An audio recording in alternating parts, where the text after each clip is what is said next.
जय श्री राधे राधे। एकादशी की सबको राधे ही राधे। राधे कृष्णा के चरणों में प्रणाम करती हूँ। आमला एकादशी की व्रत कथा सुनिए।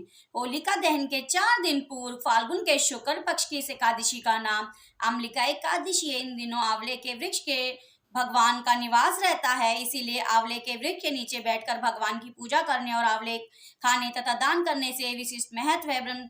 ब्रह्मा श्री वशिष्ठ और महाराज मागधाता के मध्य संवाद में इस एकादशी की कथा। मदांता जी बोले, वशिष्ठ जी, यदि आप मुझ पर प्रसन्न हैं तो व्रत की कथा कहो जिसके जिसके मेरा कल्याण हो। महर्षि वशिष्ठ जी बोले कि हे राजन, सब व्रतों से उत्तम और अंत में मोक्ष देने वाला आमलिका एकादशी का वर्णन करता हूँ। यह फागुन मास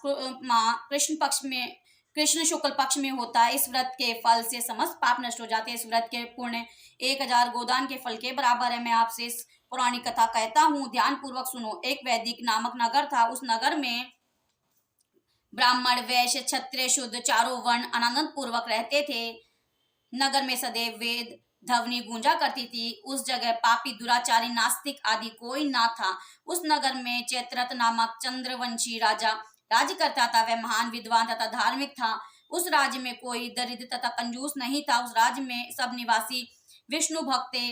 वहां के निवासी वृद्ध से बालक तक प्रत्येक एकादशी का व्रत करते। एक समय फागुन मास के शुक्ल पक्ष की अम्लिका नामक एकादशी आई। उस दिन राजा ने प्रजा तथा वृद्ध से बालक तक सबने हर्ष सहित उस एकादशी का व्रत किया। राजा अपनी प्रजा के साथ मंदिर में आकर कुंभ स्थापित करके तथा धूप, नवेद, पंचरत्न, शत आदि से धाती का पूजन करने लगे। वह सब धाती किस प्रकार स्तुति करने लगे। हे धाती, तुम ब्रह्म स्वरूप हो, तुम ब्रह्मा जी द्वारा उत्पन्न हो और समस्त पापों को नष्ट करने वाली हो। तुमको नमस्कार है। अब तुम मेरा अर्घ्य स्वीकार करो। तुम श्री रामचंद्र के द्वारा सम्मानित हो। मैं आपकी प्रार्थना करता हूँ, मेरे समस्त पाप को हरण करो। उस देवालय में रात्रि को सबने जागरण किया। रात्रि के समोस में एक बहेलिया आया। वह महापापी दुराचारी था। उसने अपने कुटुंब का पालन व जीव हिंसा करके करवाता था। वह भूख प्यास से अत्यंत व्याकुल था। वह भोजन इच्छा से मंदिर के कोने में बैठ गया। उस जगह विष्णु भगवान की कथा एकादशी मातम सुनने लगा। इस प्रकार उस बहेलिये ने समस्त रात्रि को अन्य लोगों के साथ जागरण व्यतीत किया। प्रातः काल होते ही सभी लोग अपने अपने घर गए। उसी प्रकार वह बहेलिये ने अपने घर पर चला गया और भोजन किया। कुछ समय बीतने के पश्चात उस बहेलिये की मृत्यु हो गई और अमल की एकादशी के व्रत जागरण के प्रभाव से एक राजा ने यहाँ जन्म लिया।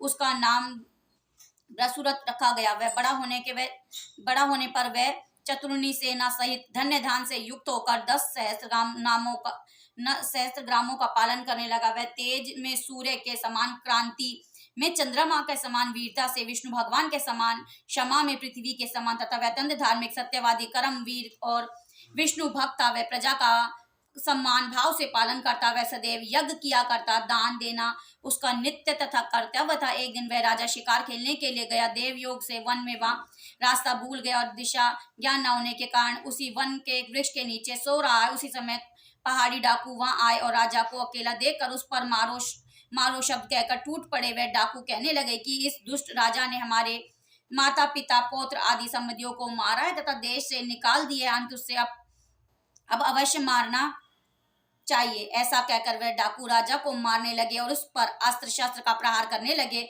उनके अस्त्र शस्त्र राजा के शरीर पर गिरते हुए नष्ट हो जाते हैं और राजा के पुष्पों के समान प्रतीत होते हैं। उन डाकुओं के अस्त्र शस्त्र उन पर उल्टा प्रहार करने लगे जिससे वे मूर्छित हो गए। उस समय राजा के शरीर में एक दिव्य देवी प्रकट हुई। वह देवी अत्यंत सुंदर थी तथा सुंदर वस्त्र तथा आभूषणों से अलंकृत थी। उसकी भ्रुकुटी टेढ़ी थी और उनकी आंखों से लाल अग्नि निकल रही थी। वह उस समय दूसरे काल के समान प्रतीत होती थी। वह उन डाकुओं को मारने दौड़ी और समस्त डाकुओं को काल के गाल में पहुंचा दिया।